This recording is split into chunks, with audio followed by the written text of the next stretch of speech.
بسم اللہ الرحمن الرحیم بسم اللہ الرحمن الرحیم الحمدللہ رب العالمین والصلاة والسلام علی رسولہ محمد وآلہ واصحابہ اجمعین اما بعد۔ درس نمبر 205۔ آج کے سبق کا عنوان ہے معنی حقیقی اور معنی مجازی دونوں کے متعذر ہونے کی بحث، حصہ 2۔ پچھلے سبق میں یہ بحث کی تھی کہ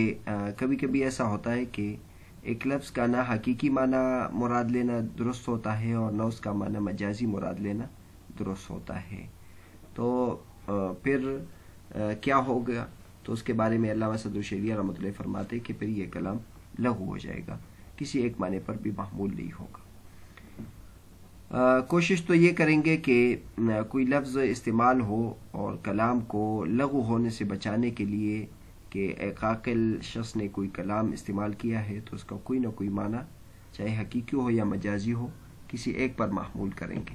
سب سے پہلے تو کوشش کریں گے کہ اس کا حقیقی معنی مراد ہو، اگر حقیقی معنی مراد نہیں ہو سکتا تو پھر اس کا کوئی مجازی معنی مراد لے کر اس پر اس کو محمول کریں گے، لیکن اگر دونوں متعذر ہو تو پھر یہ کلام لغو ہو جائے گا۔ پچھلے سبق میں اس کی مثال دی تھی کہ کوئی شخص اپنی بیوی کو کہے حاضی بنتی، یہ میری بیٹی ہے، لیکن وہ عمر میں اس سے بڑی ہے تو اس لیے اس کا حقیقی معنی نہیں مراد لے سکتے، اور معنی مجازی یعنی تحریم بھی مراد نہیں لے سکتے، کیونکہ اگر یہ تحریم مراد لے لے تو اس کا مطلب یہ کہ پہلے نکاح بھی درست نہیں ہے،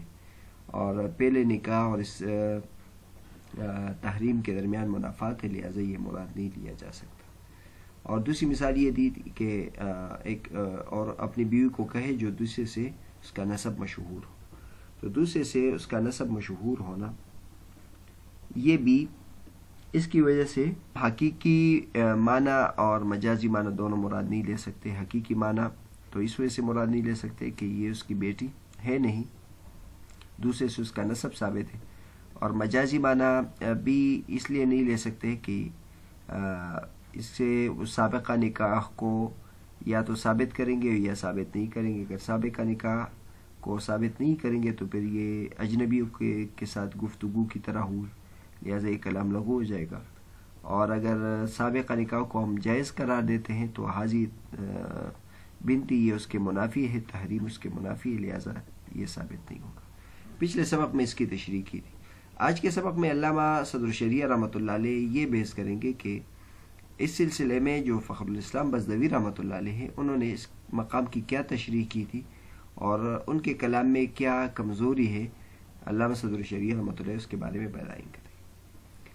فرماتے وَعْلَمْ أَنَّ تقریر فخر الاسلام رحمہ اللہ تعالی علی هذا الوجه أن الحقیقة إما يثبت في حقه وحق من اشتهر منه وذا غير ممكن أو في حقه فقط، ثم هذا إما يثبت في حق النسب وذا متعذر لأن الشرع يكذبه، أو في حق التحريم وذا لا يمكن أيضا لأن التحريم الذي يثبت بهذا مناف لملك النكاح كما ذكرنا، وأما المجاز وهو التحريم فلتلك المنافات أيضا۔ والفرق بين التحريم الأول والثاني أن المراد بالأول ما يثبت بدلالة الالتزام، فإن ثبوت النسب موجب للحرمة، والمراد بالتحريم الثاني ما يثبت بطريق المجاز، فإن لفظ السقف إذا أريد به الموضوع له دال على الجدار بطريق الالتزام، ولا يكون هذا مجازا، بل إنما يكون مجازا إذا أطلق السقف وأريد به الجدار۔ فرماتے ہیں کہ جان لیجئے کہ فخر الاسلام بزدوی رحمۃ اللہ علیہ کی جو تقریر ہے اس طریقے پر ہے۔ انہوں نے جو تقریر کی ہے اس مقام کی وہ یہ ہے کہ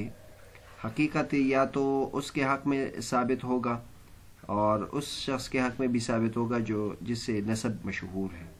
اور یہ غیر ممکن ہے، اور یا صرف اس کے حق میں ثابت ہوگا۔ ثم هذا اما يثبت في حق النسب، اور پھر یہ صرف نسب کے حق میں ثابت ہوگا اور یہ متعذر ہے کیونکہ شریعت اس کی تکذیب کرتا ہے، اور یا تحریم کے حق میں ثابت ہوگا اور یہ ممکن نہیں ہے۔ یعنی فخر الاسلام بزدوی رحمۃ اللہ علیہ نے گویا پہلی صورت یعنی حقیقت والی صورت میں بھی تحریم مراد لیا ہے، یعنی لازمی طور پر کہ حاضی بنتی کہہ کر وہ حقیقی معنی اگر مراد لے اور حقیقی معنی نسب ہے، اور حقیقی معنی جو نسب ہے اس کا تحریمی پہلو بھی نہیں مراد لے سکتے، کیونکہ لأن التحریم الذی یثبت بہذا کیونکہ وہ تحریم جو اس کے ذریعے سے ثابت ہے وہ ملکیت نکاح کے منافی کے جیسے ذکر کیا. اور جہاں تک مجازی معنی ہے اور وہ تحریم ہے تو وہ بھی اس منافات کی وجہ سے مراد نہیں لیا جا سکتا. تو آپ یہ دے سکتے ہیں فخر الاسلام بزدوی رحمۃ اللہ علیہ کے کلام میں جو علامہ صدر الشریعہ رحمۃ اللہ اس کو ذکر کر رہے ہیں, اس وجہ سے ذکر کر رہے ہیں کہ علامہ صدر الشریعہ رحمۃ اللہ علیہ نے گویا حقیقی معنی بھی تحریم مراد لیا ہے اور مجازی معنی بھی تحریم مراد لیا ہے. یعنی حاضی بنتی صدر الشریعہ رحمۃ اللہ فرماتے ہیں کہ حاضی بنتی اس کا حقیقی معنی تو نسب ہونا چاہیے اور مجازی معنی اس کا حرام ہونا چاہیے. لیکن علامہ فخر الاسلام بزدوی رحمۃ اللہ نے ایسا کیا ہے کہ جو حقیقی معنی ہے نسب اس کے ساتھ بھی تحریم کو جوڑ دیا ہے, یعنی اس کا بھی ایک پہلو تحریم ہے اور مجازی معنی بھی تحریم مراد لیا ہے. تو لہٰذا ضرورت تھی کہ دونوں تحریموں کے درمیان فرق ہو, تو اس وجہ سے فرق بیان کریں. والفرق بین التحریم الاول والثانی, پہلے تحریم اور دوسرے تحریم کے درمیان فرق یہ کہ مراد اول سے وہ ہے کہ جو بطریق دلالت التزام ثابت ہو. یعنی آپ حقیقی معنی کسی ایک چیز کو مراد لے لیں اور اس میں التزاماً دوسری چیز بھی داخل ہو جائے تو اصل میں ثبوت نسب مراد دیا ہے, ثبوت نسب میں تحریم بھی ساتھ آ گئی. تو ثبوت نسب یہ موجب للحرمت ہے اور مراد تحریم سے جو دوسری تحریم سے اس میں مراد بطریق مجاز ہے. کیوں؟ اور اس کے ایک مثال کے ذریعے سے اس کو سمجھا رہے کہ بظاہر تو ہمیں یہ شبہ ہوتا ہے کہ دونوں جگہ تحریم مراد لیا ہے اور یہاں حقیقی اور مجازی معنی میں کوئی فرق نہیں ہے, لیکن یہ کہتے ہیں فرق ہے. اس کی ایک مثال یہ دیتے ہیں کہ مثلا لفظ سقف آپ بولے اور اس سے ایک سقف کا تو موضوع لہو سقف ہے, لیکن آپ سقف بول کر سقف مراد لے لیکن اس کے ضمن میں ساتھ ساتھ جدار بھی آ جاتا ہے, کیونکہ جو چھت ہوتا ہے اس میں جو دیوار ہے اس کا تصور بھی ساتھ ساتھ آ جاتا ہے بطریق التزام. تو یہ مجاز نہیں ہوگا, یہ حقیقت ہوگا, اگرچہ اس میں جدار کا پہلو بھی آ گیا. حالانکہ سقف بول کر جدار مراد لینا یہ مجاز ہے, لیکن ہم نے سقف بول کر سقف مراد لیا لیکن ساتھ جدار کا پہلو بھی آ گیا تو یہ بطریق التزام ہے. اور مجازی معنی یہ ہوگا کہ سقف کا اطلاق کرے اور اس سے ڈائریکٹ جدار مراد لے لے. تو بہرحال یہاں تک صدر الشریعہ فخر الاسلام بزدوی رحمۃ اللہ علیہ کے مطابق اس مقام کی تشریح ہو گئی اور ان کے تشریح کے مطابق جو حقیقی معنی ہے اور مجازی معنی ہے اس میں فرق بھی بیان ہو گیا. لیکن علامہ صدر الشریعہ رحمۃ اللہ اس پر رد کر رہے ہیں اور وہ کہتے ہیں کہ یہ درست نہیں ہے. فرماتے فاقول لا حاجت الى قوله ما يثبت في حق النسب وفي حق التحريم لأن الموضوع له ثبوت النسب فإن لم يثبت النسب لا يمكن ثبوت التحريم بطريق الالتزام لعدم ثبوت الأصل فهذا الترديد يكون قبيحا. فالدليل النافي لهذا التحريم المدلول التزاما ليس كونه منافيا لملك النكاح بل الدليل النافي هو عدم ثبوت الموضوع له. فعلم أنه إن ثبت التحريم لا يثبت إلا بطريق المجاز وذا متعذر أيضا للمنافاة المذكورة. ولو ردد بهذا الوجه وهو أنه إن ثبت التحريم فإما يثبت بطريق الالتزام وهو محال لعدم ثبوت الموضوع له وهو النسب أو بطريق المجاز وهو أيضا محال للمنافاة المذكورة لكان أحسن. اچھا یہ بھی ذہن میں رہے کہ جس طرح کہ علامہ فخر الاسلام بزدوی رحمۃ اللہ علیہ کے مطابق ہم نے یہ تشریح کی کہ وہ حقیقی معنی نسب کو مراد لیتے ہیں لیکن اس میں بھی بطریق التزام تحریم کو مراد لے لیتے ہیں اور مجازی معنی بھی تحریم مراد لیتے ہیں. پھر دونوں کے جو فاسد ہونے اور متعذر ہونے کی وجہ بیان کرتے ہیں اور وہ اس کی وجہ بھی ایک چیز ہے, وہ یہ ہے کہ منافات ہے. یعنی اگر آپ حقیقی معنی بھی مراد لیتے ہیں یعنی نسب اور تو یہ منافی ہے, نسب میں بھی منافی ہے. اگر آپ نسب میں اس طرح منافات ہے کہ آپ اس کے ذریعے سے یعنی نسب جو ہے وہ مراد نہیں لے سکتے. اور مجازی معنی جو تحریم ہے اس کی وجہ بھی انہوں نے یہ کی کہ اس میں منافات ہے, تو دونوں کی وجہ انہوں نے ایک ذکر کی ہے. تو لہٰذا یہ بھی اس میں علامہ صدر الشریعہ رحمۃ اللہ کہتے اس میں خرابی ہے. لہٰذا درست کیا ہے وہ علامہ صدر الشریعہ رحمۃ اللہ بیان فرماتے ہیں. میں کہتا ہوں کہ ان کے اس قول اما یثبت فی حق النسب و فی حق التحریم اس کہنے کی ضرورت نہیں ہے, کیونکہ موضوع لہو